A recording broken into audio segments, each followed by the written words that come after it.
Logan, do you feel as if the privateers are a dying breed in the sport?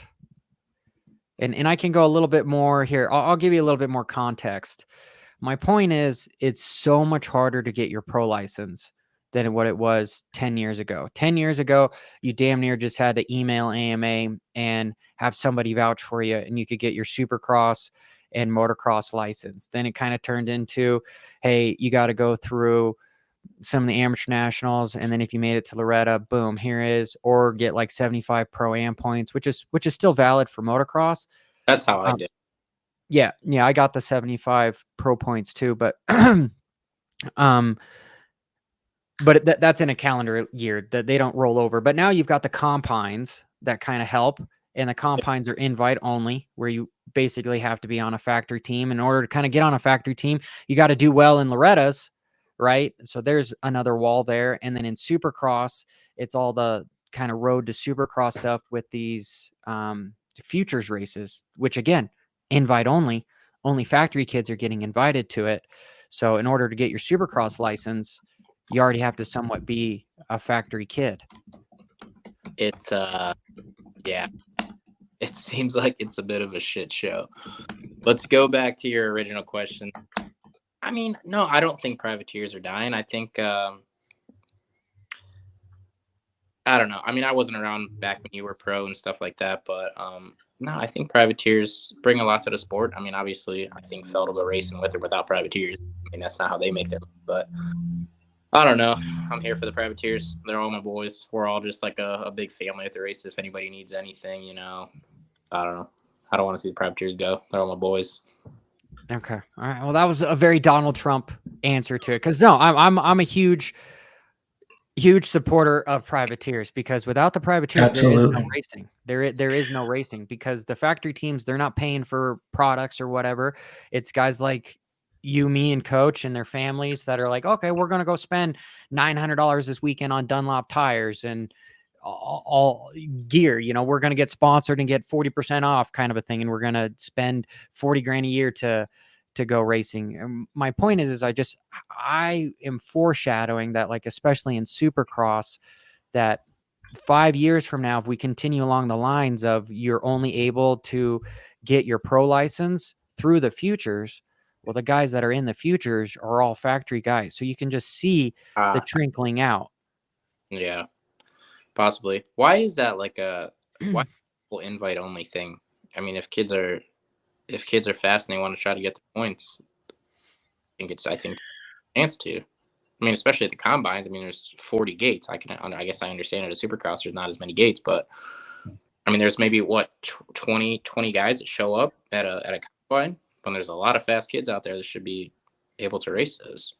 Well, you got to remember though, the combine is going to be outdoor motocross. Futures is going to be Supercross.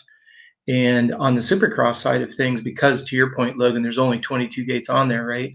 It's going to be whoever's on the development program for these various factory programs. That's the only people that are going to be there. And then if one of them can't make it for whatever reason, then it's who you know, what you know, and who's willing to pay to play. That's just the reality. All you got to do is look at the entry list. If you look at the people last year that were in the futures, those are the same riders. If they weren't already on a factory program, a majority of the kids that were invited were on a pay-to-play program somewhere else. See how that kind of trickles down? Yeah. When you go to the combine outdoors, that's going to be, all right, 20 spots are going to be of the quote-unquote factory or on that vertical of factory riders, or on the amateur going to factor or amateur going to pro, excuse me. Then it's what you know and who you know. Tim Cotter is going to be very big on who gets into that combine, because that's a big ego thing, right? That's Tim Cotter's little baby. He's always been into college. He wants to see the combine be what it is in the football world. It'll never be that, because it's manipulated and massaged by, if you want to get into the combine, you better have good relationships with Tim Cotter or you're not going to get in, unfortunately. That's just the reality of it. Well, couldn't you get, like, you just show up in the B class and you're top 5? But what you're doing, Johnny, is if you put together a qualifying, all right, if you're a top 5 guy in the B class, you should be eligible. Then what you've done is you've taken the power and the control out of who's going to be in there away, and they're not going to allow that. that's a power play right there. We're going to control who shows up on that gate. You're going to go through us to get on that gate. Because to Logan's exact point, there's a lot of good riders out there that are not racing on the combines. That doesn't make any sense. It should be based on your points or where you're at, capabilities, or whatever it may be. Top 10 at Loretta's last year, you should be eligible for all combines. And then let it be a trickle down. You guys have till this date to register. If you don't, then we'll start to let it go down. But if you're top 10 in the previous years, let's say schoolboy 250B, whatever classes, Logan, I don't know, I can't remember all the classes that would be eligible. There's so many classes now. But let's just say, to your point, Johnny, 250B. If you got top 10 at Loretta's the year before, then you are automatically qualified for any and all combines, but you have this date to register. And if you don't, then we're going to start opening it up to maybe the 11 through 20. And then if that doesn't, go through the top 40 at Loretta's, let them fill in, because you're already one of the fastest riders in the country. Let the combine be those guys, because that's what they promote it as. We're here to try to highlight the next group. Your pro license is Say it again, Johnny. Sorry, I'm interrupting you. It's just essentially making it harder to get your pro license. And again, that's why it's all about power. It's all about power and control. So if we can throttle who comes in, it goes back to, like you were saying, we should just have factory riders only. Let that be its own, like a Formula One. This is your premier. This is only factory riders. Then let the privateers come in and have their own race. And man, we've got one of them with us today. Can you imagine if you had 22? That'd be incredible. That's where I see the sport going. Is definitely there's a third class, which is somewhat of.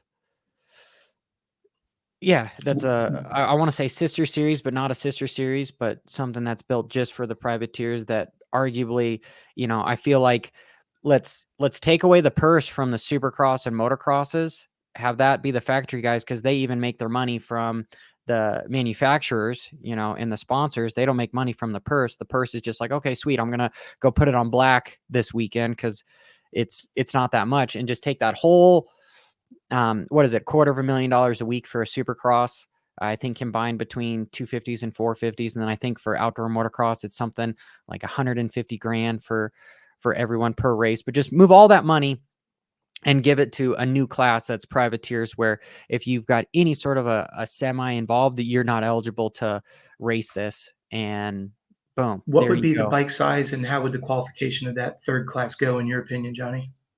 Well, put me on the spot. I mean, I would say let's start with stock bikes for one. 250 or 450? Let's have an open class. Whatever. That's what I was wondering. Whatever you want to do. A 350, a 250, a 125, a 250F. Let everyone play that class, but it just has to be fairly stock to keep the wheels turning of people buying bikes and trying to go racing and that sort of thing. But then you have guys like the Logans and the Kevin Moranzes that are somewhat winning the class, and they're making a living doing it, because $5,000 a weekend for Logan, as far as purse money, that's decent. That's decent money. That's going to keep you racing, because half of that money was spent going to that race. So now there's $2,500 that pays for your mortgage in one weekend. Boom. Now you go to the other one. You're good. But then you add another layer though, Johnny. If Logan could be out there every Saturday night, because like you said, he's one of the top 5 guys. Now he's getting more exposure for his sponsors. He's probably going to get more sponsors because of the additional exposure. So it's a win-win. And then Logan's making $5,000 on a purse plus more sponsorship exposure. I'm sorry, Johnny, go ahead. No, sorry. I'm interrupting you, dude. No, go for it. Oh, I just thinking then there's some sort of an NFL draft for these guys that are in this class. Like, yeah, you still have the futures and the combines, the guys that are already on there, but there should be a collective deal between the teams where they pick 2 or 3 of the guys every year from this sister series that's the privateer class to come up and be B riders on the teams. I think would be fantastic for the sport as far as growing a corporation and whatnot. But think about how smart that is. We've got AP's bike that's sitting there idle. Let's say that Logan wasn't jacked up, and let's say hypothetically he rode KTM's instead of Cowies. Why would we let that bike continue to sit there? The bike's not going around the track. It's getting no TV time. And Red Bull and all the sponsors associated with that team, where would you get that B rider? Well, you'd pick Logan up from. It makes so much sense. In fact, it makes so much sense. It'll never happen. Are you But saying like have a completely different series on a completely different day and everything, or just have another class and then same night of racing as the factory guys? have a same night as the factory guys. You know, Like maybe like an outlaw class. I don't know, something like that. Yeah. Yeah. Factory to say there's not an East and a West 250 class. Factory guys, factory 450 guys, and then our class. Yep, exactly. Because now you've got a full stadium. You've got a full stadium. You've got full TV coverage, and instead of you going and trying, you started today's show by saying how deep the 450 class is. If you go and you look at every one of those factory riders, every single one of them won a 250 championship. We've never seen that before, ever. Yeah. And then you look at how many people that are factory riders, how many how many 450 premier class wins there are.